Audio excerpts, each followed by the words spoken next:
بسم اللہ الرحمن الرحیم الحمد للہ رب العالمین والصلاة والسلام علی سیدنا و نبینا و شفیع ذنوبنا و طبیب نفوسنا العبد المؤید والرسول المسدد المصطفى الأمجد حبيب إله العالمين أبي القاسم المصطفى محمد اللهم صل على محمد وعلى آله الطيبين الطاهرين المعصومين الذين أذهب الله عنهم الرجس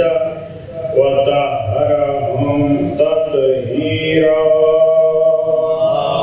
اللهم صل على محمد لا سيما بقية الله في الأرضين روحي وأرواح العالمين لتراب مقدمهم فدا ولعنة الله على أعدائهم أجمعين من يوم ظلمهم إلى قيام يوم الدين.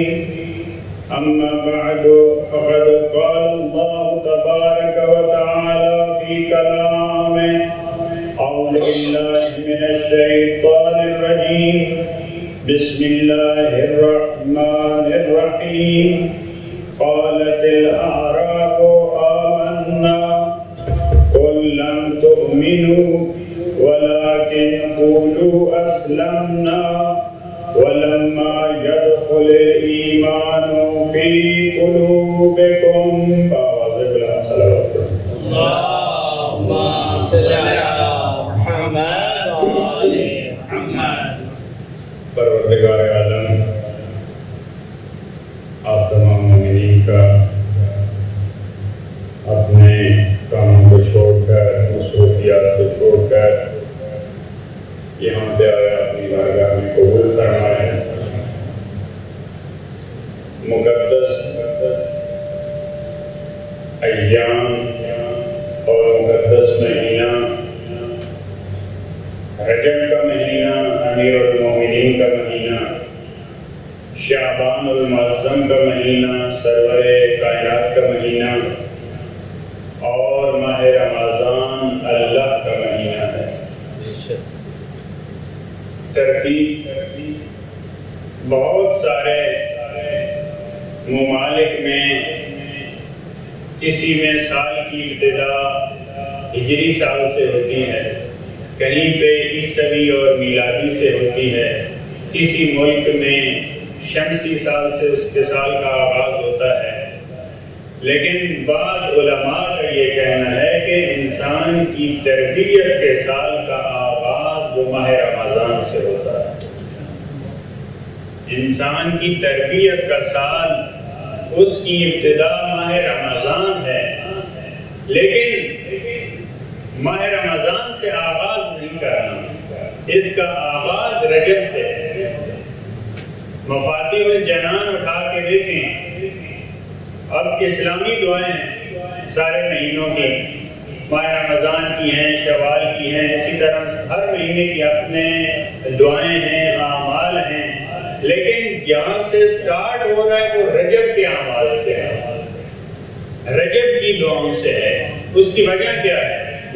یہی وجہ ہے کہ کیونکہ اصل میں تربیتی سال کا آغاز وہ ماہ مبارک رمضان سے ہے, لیکن اس کی تیاری ہم نے رجب سے شروع کرنی ہے. لہٰذا رجب کے لیے دعائیں ہیں, رجب کے لیے اعمال ہیں. اسی طرح رجب کے بعد شعبان, اس کے اپنے اعمال ہیں. اب دیکھیں بہت سارے مسائل میں اب نماز ہے, ہم تیاری کے بغیر جو ہی اذان ہوتی ہے, بعض دفعہ تو اذان کا جو ٹائم ہوتا ہے اس وقت بھی پڑھنے کا ٹائم نہیں ملتا, لیکن ہم تیاری کے قائل نہیں ہیں. کسی چیز کے لیے بھی زیارت پہ جاتے ہیں بس پروگرام بنا جلدی سے چلے گئے، حج پہ جانا ہے ایسے جلدی سے چلے گئے، نماز کے لیے بس ایسے جلدی میں وضو کیا اور جلدی پہ مصلی عبادت 2 رکعت یا 4 رکعت نماز پڑھی اور جلدی سے پھر مصلی سے اتر آیا۔ تیاری کے ہم قائل نہیں ہیں۔ جب کسی چیز کے لیے تیاری نہیں ہوتی تو پھر جو اس کا مقصد اور ہدف ہوتا ہے اس تک ہم نہیں پہنچ پاتے، کیونکہ ہم جلدی میں کام کرتے ہیں۔ تو دیکھیں ماہ رمضان اتنا اہم مہینہ ہے کہ ہمیں کہا گیا کہ آپ رجب سے یعنی 2 مہینے پہلے سے آپ تیاری شروع کریں۔ یہ تو آج کہنے خدا کا شکر ہے کہ چاند نظر نہیں آیا یہاں پہ، کم از کم 1 دن ہماری یہ گفتگو تیاری پہ ہو جائے گی، اگر نہ ہم نے تو جب چاند نظر آتا ہے تو شروع کرتے ہیں، وہ بھی جلدی سے شروع کرتے ہیں، ہماری تو کوئی تیاری نہیں ہوتی۔ لہذا رجب سے تیاری ہے ماہ رمضان کے لیے۔ رسول اللہ جو ہماری بعض روایات میں کہ شعبان المعظم میں خطبہ دیا کرتے تھے ماہ رمضان کی تیاری پہ، تاکہ لوگوں کو اہمیت کا پتہ چلے ہم کس طرف بڑھ رہے ہیں، کون سا مہینہ ہماری طرف آ رہا ہے، تاکہ انسان اپنے آپ کو آمادہ کر سکے۔ دیکھیں مادی دنیا میں ہم تبدیلی کو بڑی آسانی سے محسوس کرتے ہیں۔ گرمی ہے، ہر بندے کو پتہ ہوتا ہے، بچہ جانتا ہے بہت گرمی ہے یہاں پہ۔ سردی ہر بندہ احساس کرتا ہے۔ بہار کا موسم ہے، اچھا موسم ہے، بارش ہے، بادل ہیں، ان چیزوں کو ہر ایک بندہ فیل کرتا ہے، محسوس کرتا ہے۔ لیکن معنویات کی دنیا میں ہر ایک ان چیزوں کو محسوس نہیں کرتا۔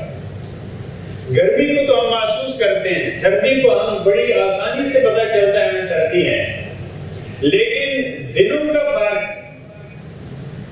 کہ یہ دن اچھا ہے، اس میں برکتیں ہیں، اس مہینے میں برکتیں ہیں، اس کا فرق ہمیں پتہ نہیں چلتا۔ مکان کا فرق ہماری نظر میں، ہم مسجد میں ہوتے ہیں، مسجد سے باہر کوئی فرق نہیں ہمیں تو لگتا۔ اپنی بات کر رہا ہوں، آپ ماشاءاللہ اس مقام پہ ہوں گے۔ ہم مسجد میں ہوتے ہیں، ہم کہتے ہیں کہ مسجد میں بھی ایسی فضا ہے، مسجد سے باہر ہوتے ہیں پھر بھی ایسے، مجلس میں ہوتے ہیں ایسی فضا ہے، مجلس سے باہر ہوتے ہیں تب بھی ہمیں ایک جیسا ماحول لگتا ہے، اور شاید بعض دفعہ تو باہر ماحول لگتا ہے اچھا ہے کیونکہ باہر زیادہ رش ہوتا ہے، بعض جگہ یہ ہوتا ہے کہ مجلس جہاں ہو رہی ہوتی ہے کم ہوتے ہیں افراد، لیکن باہر بھیڑ ہوتی ہے، یعنی پتہ چل رہا ہے کہ ان کو وہاں معنویت زیادہ احساس ہو رہا ہے اس کا۔ حرم کے اندر اور باہر ہمیں کوئی فرق پتہ نہیں چلتا، لیکن بعض ہستیاں ایسی ہیں انہیں جس طرح مادی چیزیں محسوس ہوتی ہیں بڑی آسانی سے، ان کو معنوی ماحول کا احساس بھی بڑی آسانی سے ہوتا ہے۔ لہذا وہ کہتے ہیں کہ یہ مہینہ، اس کے ایام یہ دوسروں جیسے نہیں ہیں، وہ اس کی برکت کو محسوس کر رہے ہوتے ہیں، وہ اللہ کی رحمتوں کو نازل ہوتا دیکھ رہے ہوتے ہیں، وہ فرشتوں کی رفت و آمد کا مشاہدہ کر رہے ہوتے ہیں۔ لہذا فرماتے ہیں کہ یہ مہینہ خصوصاً تینوں مہینے رجب، شعبان اور ماہ رمضان یہ دوسرے مہینوں جیسے نہیں ہیں، ان کو سادہ نہ لیں، ان کے لیے اپنے آپ کو تیار کریں۔ دیکھیں رسول اللہ صلی اللہ علیہ وآلہ وسلم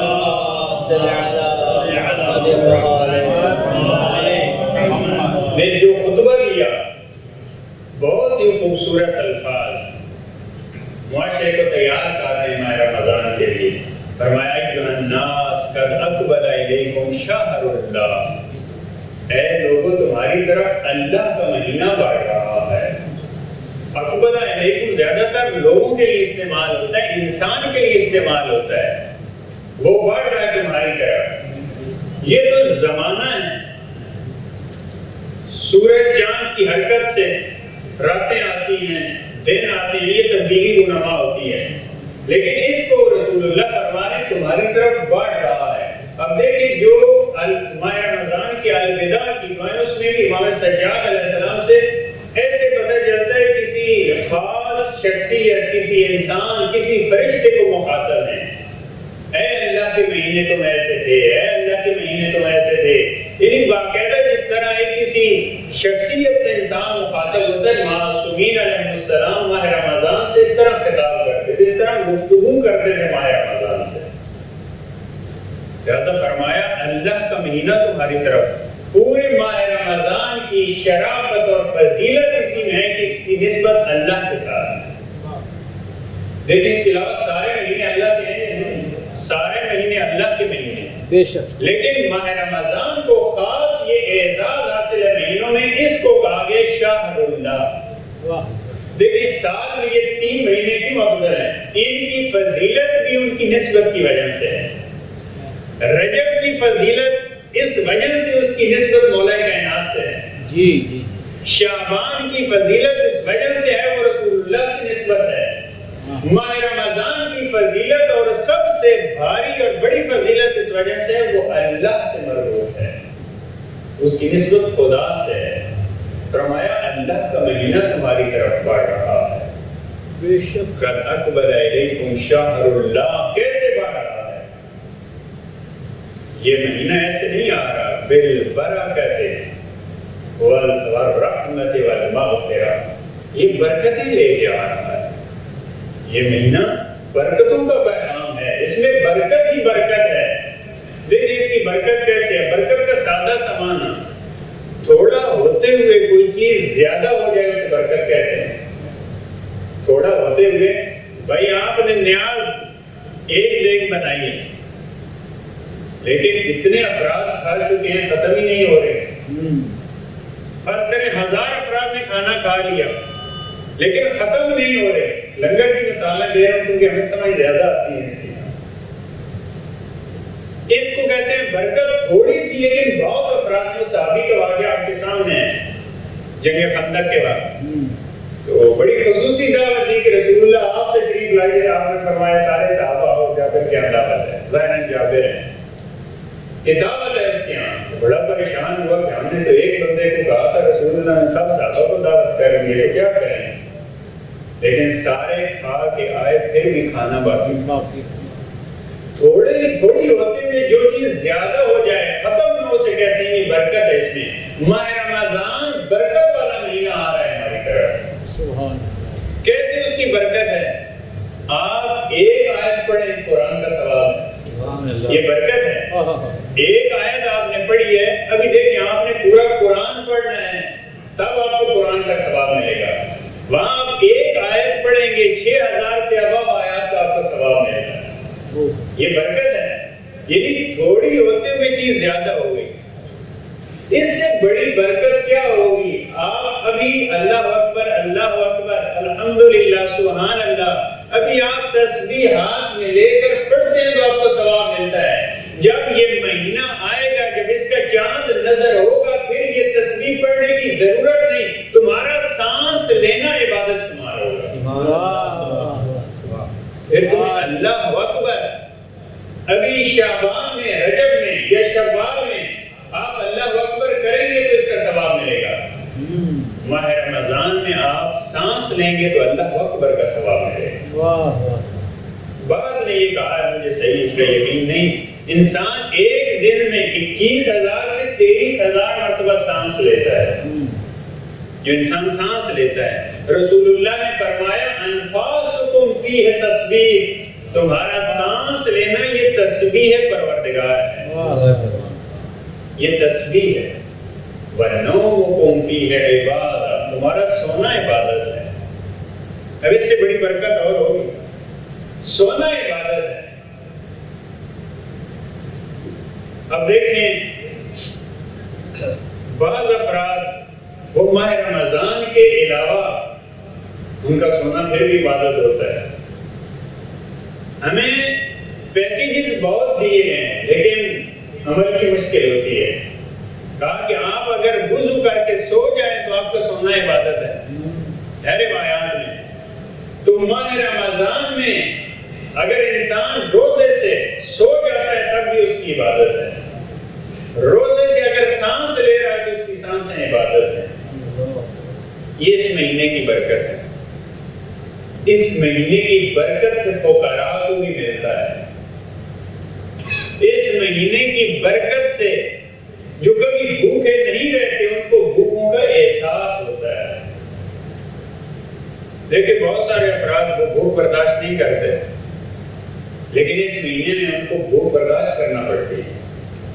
بعض پیاس نہیں برداشت کر سکتے، لیکن اس مہینے میں ان کو پیاس سے رکھا گیا تاکہ پیاس ان کی پیاس کا پتہ چلے بھوک کیا ہوتی ہے۔ بہت سارے افراد جن کی زندگی ممکن ایسی گزری ہو کبھی ان پہ بھوک نہ آئی، کبھی وہ بھوکا نہ رہے ہوں زندگی میں، لیکن اللہ کی رضا کے لیے 12 14 16 17 گھنٹے ان کو بھوکا رہنا پڑے گا۔ حلال چیزوں کو اللہ کی خاطر چھوڑنا پڑے گا، حرام کو نہیں۔ حرام تو ہر وقت حرام ہے، حلال چیزوں کو رضا خدا کے لیے چھوڑنا پڑے گا۔ تو فرمایا یہ مہینہ تمہاری طرف بڑھ رہا ہے، اس میں ہمیں بھی متوجہ کیا تمہاری مشکلات کیا ہیں۔ فرمایا ان انفسکم مرہونۃ باعمالکم، تمہاری جانیں یہ تمہارے اعمال کی وجہ سے گروی ہیں، یہ قید میں ہیں۔ تم نے جو اعمال انجام دیے ہیں پورے سال میں، تمہارے نفس تمہاری جانیں یہ قید میں ہیں۔ ان کو کیسے ہم نے قید سے آزاد کرنا ہے؟ ان کی رہائی کے لیے جو مہینہ آتا ہے وہ ماہ مبارک رمضان۔ ان کو رہا کیسے کرنا ہے، آزاد کیسے کرنا ہے، یہ زنجیریں کیسے ٹوٹیں گی؟ فَفُقُوهَا بِاسْتِغْفَارِكُمْ، استغفار کے ذریعے ان زنجیروں کو توڑو، اپنے آپ کو آزاد کرو۔ دیکھیں ہر نفس، قرآن کریم نے فرمایا کل نفس بما کسبت رہینۃ، ہر نفس اپنے اعمال کی وجہ سے وہ قید میں ہے، کیونکہ ہم معصوم ہیں نہیں۔ لیکن ایک گروہ فرمایا ایسا ہے جو قید میں نہیں ہے، الا اصحاب الیمین، مگر اصحاب یمین ایسے افراد ہیں، ہر انسان اپنے اعمال، اپنی خطاؤں، اپنی غلطیوں کی وجہ سے قید میں ہے، لیکن اصحاب الیمین وہ قید میں نہیں، کیونکہ ان کی غلطیاں نہیں، ان کی زندگی خطا سے پاک ہے، وہ ہر وقت آزاد ہیں۔ لہذا ہمارا ماہ رمضان میں سانس لینا عبادت ہے، لیکن جو اصحاب الیمین ہیں ان کا پوری زندگی ہر سانس لینا عبادت ہوتا ہے۔ ان کے لیے ماہ رمضان فقط عبادت نہیں ہے، کیونکہ دیکھیں ماہ رمضان میں سانس لینا کیوں عبادت ہے؟ کیونکہ ہم یہ چند گھنٹے، یہ ایک مہینہ ہم کیونکہ اللہ کی رضا کے مطابق چل رہے ہوتے ہیں۔ اب ہر بندے کا سانس لینا تو عبادت نہیں ہے۔ ماہ رمضان میں اچھا بغیر وجہ کے جو روزہ نہیں رکھتا، کیا اس کا سانس لینا بھی عبادت ہے؟ جو ماہ رمضان کے تقاضوں کو پورا کرے گا اس کا سانس لینا عبادت ہے۔ تو بعض افراد ایسے ہیں جن کی پوری زندگی ایسے ہے جیسے ماہ رمضان ہے، تو ان کا ہر وقت ہر سانس لینا عبادت ہوتا ہے، ان کا ہر وقت سونا عبادت ہوتا ہے۔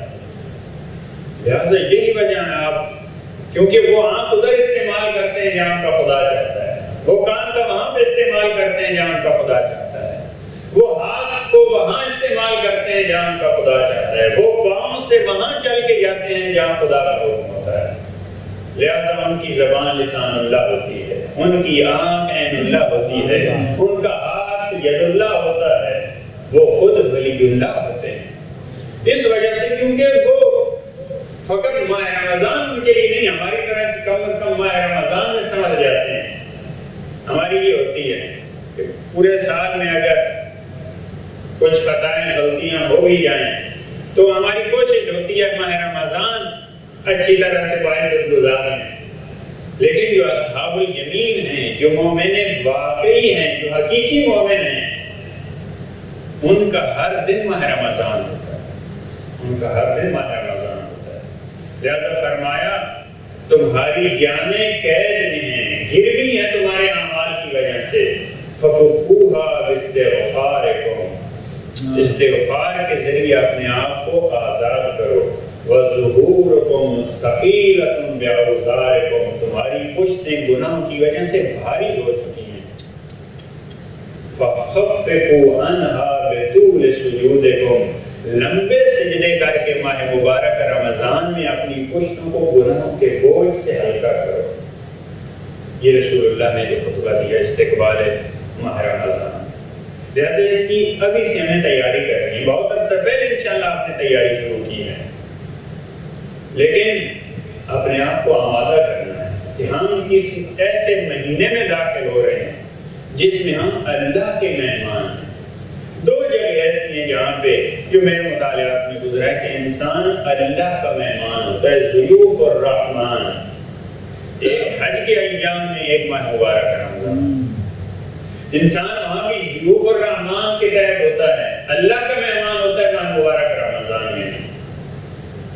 سارے اخراجات جب دعوت دی ہے، جب اس ہستی کے مہمان ہیں تو سارا خرچہ کس نے کرنا ہے؟ میزبان نے کرنا. کتنا خوش نصیب ہے وہ انسان. دیکھ رسول اللہ نے فرمایا دعیت الی ضیافت اللہ، تمہیں دعوت دی گئی ہے، دعوت نامہ آیا تمہارے میں.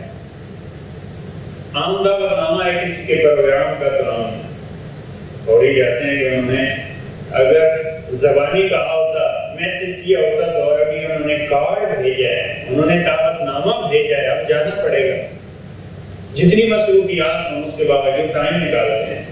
رسول اللہ نے فرمایا دعیتم فیہ الی ضیافت اللہ، دعوت نامہ آیا تمہاری طرف پروردگار عالم کی طرف. لہذا انسان اس مہینے میں اللہ کا مہمان ہے، اس مہینے میں خدا کے ہم مہمان ہیں. دیکھیں جب خدا کے مہمان ہیں، آپ کسی کے مہمان گئے، انہوں نے دعوت کی، وہ دیکھتے ہیں یہ مہمان کیسا ہے، یہ امیر ہے یا غریب ہے، نہیں دیکھا جاتا اس کو. خصوصاً جو کریم میزبان ہو، کریم میزبان مہمان کی حیثیت کو نہیں دیکھتا، وہ اپنے کرم کو دیکھتا ہے، وہ اپنے لطف اور اپنی رحمت کو دیکھتا ہے، اپنی مہربانی کو دیکھتا ہے، اپنی ذات اور شخصیت کو دیکھتا ہے. وہ پروردگار عالم جس نے ہمیں دعوت دی ہے ماہ رمضان میں کہ تم میرے مہمان ہو، میرے خان پہ آؤ، وہ ساری ذمہ داری پھر اس کے ہوتی ہے. وہ سارا انتظام خود اس نے کیا ہے. لہذا ہم اللہ کے مہمان اس مہینے ہیں. سب سے اہم جو ماہ رمضان میں کام ہمیں انجام دینا ہے وہ پروردگار عالم سے گفتگو کا آغاز ہے. وہ مناجات کی صورت میں ہے، وہ دعاؤں کی صورت میں ہے. معصومین علیہ السلام نے کتنا خوبصورت انتظام کیا ہے. راتوں کو فرمایا ماہ رمضان کی راتوں میں دعا افتتاح کو پڑھو، اور سحر کو دعائے حمد و شمالی پڑھو، دعائے سحر پڑھو، جتنا جس انسان کے لیے ممکن ہے. یہ کس لیے اتنا زور دیا گیا ہے مناجات پہ، دعاؤں پہ؟ کیونکہ جس انسان کی زندگی میں مناجات نہیں، دعا نہیں ہے، اللہ سے گفتگو نہیں ہے، اس کی کیسی زندگی ہے؟ میں نے کہا کہ مادی چیزوں کو ہم محسوس کرتے ہیں، لیکن معنوی اور روحانی خلا کو، کمی کو ہم محسوس نہیں کرتے. حضرت موسیٰ علیہ السلام مناجات پہ جا رہے ہیں، نوجوان ملا، کہا کہ میں تو پروردگار کی معصیت کرتا ہوں، گناہ کرتا ہوں، جتنے احکامات میں ان کی مخالفت کرتا ہوں، پھر بھی الحمدللہ بڑی اچھی زندگی ہے. الحمدللہ تو میں کہہ بڑی اچھی زندگی، ہمیں تو کوئی ٹینشن نہیں. آپ انبیاء فرض کریں ڈراتے ہیں، اب یہ کریں وہ ہو جائے گا، یہ ہو جائے گا، یہی ہوتا ہے. ہمیں تو کچھ بھی نہیں ہے، ماشاءاللہ بالکل فٹ ہیں ہم. تو یہ نہیں کہو کہ یہ کچھ بھی نہیں ہے، یہ کہنا چاہتا ہے کہ یہ سارا عذاب، یہ عقاب، یہ خوف، یہ اطاعت خدا، یہ کچھ بھی نہیں ہے. جا کے میرا پیغام دینا خدا کو. حضرت موسیٰ جب مناجات پہ آئے، مناجات کی واپس آنے لگے، کہا موسیٰ تو نے میرے بندے کا میسج نہیں دیا، پیغام نہیں دیا. کہا پروردگارہ تو جانتا ہی ہے اس نے جو جسارت کی ہے میری زبان میں وہ طاقت نہیں ہے کہ میں بیان کر سکوں. کہا موسیٰ سے جا کے کہہ دو جو تجھ پہ عذاب میرا نازل ہوا ہے وہ اتنا بڑا ہے جس کا تمہیں خود احساس تک نہیں، بہت بڑا عذاب ہے لیکن اس کو احساس نہیں ہے، کیونکہ ہم کوئی زخمی ہو جائے تو ہمیں ہوتا ہے اس پہ کوئی مشکل آ گئی، کوئی مریض ہو جائے گا تو اس پہ مشکل آ گئی، جو ظاہری طور پہ مشکلات میں ہو، اور سب سے بڑی مشکل اور سب سے بڑا درد یہ ہوتا ہے کہ انسان اپنے درد کو محسوس نہ کرے، اپنی مشکل کو محسوس نہ کرے، یہ سب سے بڑی مشکل ہے۔ کیوں؟ جس کو درد کا احساس ہوتا ہے وہ علاج کے لیے جاتا ہے، وہ ڈاکٹر کے پاس جاتا ہے۔ جس مرض کا انسان کو پتہ نہیں چلتا، سال کے بعد انسان کو پتہ چلتا ہے، اب ڈاکٹر کہتے ہیں کہ اب کچھ نہیں کیا جا سکتا۔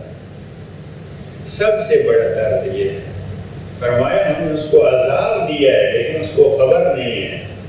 پروردگار میں نے دیکھا ہے، یہ ہمیں سمجھانے کے لیے کہ وہ تو ٹھیک ہے، اس کی صحت بالکل ٹھیک ہے، اسے تو کچھ بھی نہیں ہے، کون سا عذاب، کون سی سختی، کون سی مصیبت، کون سی مشکل۔ فرمایا ہم نے اس سے اپنے سے گفتگو کرنا چھین لیا ہے، وہ ہم سے مناجات نہیں کر سکتا، وہ ہم سے بات نہیں کر سکتا۔ لذت مناجات جس سے ہم لے لیں اس کا جینا اور مرنا برابر ہے۔ وہ مر چکا ہے لیکن اس کو اپنی موت کا احساس نہیں۔ یہ پروردگار عالم کا خاص لطف ہے جو اپنے خاص بندوں کو عطا کرتا ہے، جو معصومین علیہ السلام کو عطا کیا ہے، اور ان کے صدقے ہم کوشش کریں، ان سے درس لیتے ہوئے انہوں نے اپنے تک نہیں رکھا، انہوں نے ہم تک پہنچائی ہیں مناجات۔ دیکھیں مناجات کسی سے خفیہ بات کرنے کو مناجات کہتے ہیں، دعا تو واضح طور پہ ہوتا ہے، ہر کوئی سنتا ہے۔ مناجات جو ہوتی ہے، اگر ایک بندہ اللہ سے مناجات کر رہا ہے تو یہ فقط اسی کو پتا ہے، خدا کو، لیکن یہ ہم تک پہنچائی ہیں، یہ خاص کرم ہے، خاص لطف ہے ان کا، یہ ہم تک پہنچائیں تاکہ ہمیں بتائیں آپ نے اللہ سے کیسے گفتگو کرنی۔ لہذا دعاؤں میں دیکھیں، الہی حبنی کمال الانقطاع الیک، پروردگارہ مجھے پوری دنیا سے لا تعلق کر دے، میرا واسطہ اور تعلق کو اپنے آپ سے جوڑ دے، میں ہر چیز سے منقطع ہو جاؤں، لا تعلق ہو جاؤں۔ ذکری علاوت ذکر، پروردگارہ اپنے ذکر کی چاشنی ہمیں عطا کر۔ جب انسان لذت محسوس نہیں کرتا پروردگار عالم سے گفتگو کرنے میں، دعا کرنے میں، مناجات کرنے میں، تو پھر ظاہر انسان اس کے قریب بھی نہیں جاتا۔ جن چیزوں میں ہمیں لذت محسوس ہوتی ہے، وہاں ہم کھانا بڑا لذیذ ہوتا ہے، ہم اس کو کھاتے ہیں، لیکن ایسی چیزوں سے ہم کیوں دور بھاگتے ہیں؟ ماہ رمضان بہترین فرصت ہے، اس کے بہترین موقع ہے۔ ویسے بھی جاگنا تو ہوتا ہے، انسان سحری کے لیے جاگتا ہے، آگے جھوٹ بولتا ہے وہ انسان، حدیث قدسی کا بہت سخت جملہ، جھوٹ بولتا ہے وہ انسان جو ہے میں اللہ سے محبت کرتا ہوں لیکن رات کی تاریکی میں سویا ہے، رات ختم ہو جاتی ہے اور وہ سویا ہی رہتا ہے۔ کیا انسان محبت نہیں رکھتا اس سے؟ کیا انسان کو یہ پسند نہیں ہے کہ اپنے محبوب سے خلوت میں گفتگو کرے؟ کیونکہ جس انسان کو یہ پسند نہیں ہے خلوت میں مجھ سے گفتگو کرے، پھر وہ مجھ سے محبت کا دعویٰ بھی کرتا ہے، میں خدا سے بڑی محبت کرتا ہوں، لیکن رات کی تاریکی میں مجھ سے گفتگو نہیں کرتا، وہ جھوٹ بولتا ہے۔ خدا نہ کرے ہم ایسے۔ ماہ رمضان ان چیزوں کو شروع کرنے کے لیے بہترین موقع ہے۔ ہم دعائے حمزہ پوری نہیں پڑھ سکتے، تو کم از کم ایک صفحہ اس کے چند جملے وہ ہمیں ضرور پڑھیں۔ ہم اگر دعائے افتتاح، یہاں پہ دعائے افتتاح کا بھی انشاءاللہ کل سے پروگرام ہوگا، اگر اس میں سارے کوشش کریں شرکت، یہ شاید ہماری پوری ملت میں کمی ہے، مناجات میں، دعاؤں میں۔ ہم اتنی کو خاص چیز، مثلا مجلس شروع ہونے والی ہو تو ہم آ جاتے ہیں، لیکن اس سے پہلے دعا ہو رہی ہے، وہ بھی امام کی دعا ہے، یہ بھی امام کا ذکر ہے۔ یہ ذاکر ذکر کر رہا ہے ان کا، وہ دعا ایسا ذکر ہے جو خود معصوم نے کیا ہے، اس ذکر سے کم اس کی اہمیت نہیں ہے، وہ خود معصوم کی زبان سے معصوم کے الفاظ جاری ہوئے ہیں۔